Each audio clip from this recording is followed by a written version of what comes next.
19 বার বিসমিল্লাহ বললে কি হয় জানলে আপনি অবাক হয়ে যাবেন।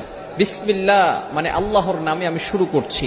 পবিত্র কোরআনুল কারীমের ভিতরে সর্বপ্রথম কিন্তু আল্লাহ তাআলা বিসমিল্লাহির রহমানির রহিম দিয়ে শুরু করেছেন, ঠিক কি না?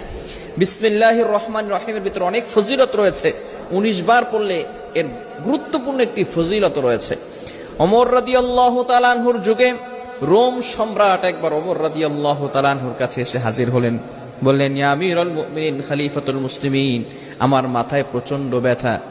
ওমর রাদিয়াল্লাহু তাআলা আনহু এমন একটা টুপি সেই রোম সম্রাটকে দান করলেন।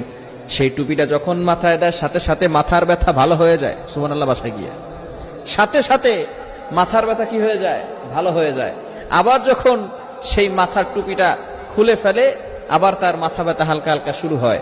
এবার সকলে অবাক হয়ে গেল সেই টুপির ভিতরে কি আছে। ওমর ইবনুল খাত্তাব রাদিয়াল্লাহু তাআলা আনহু টুপি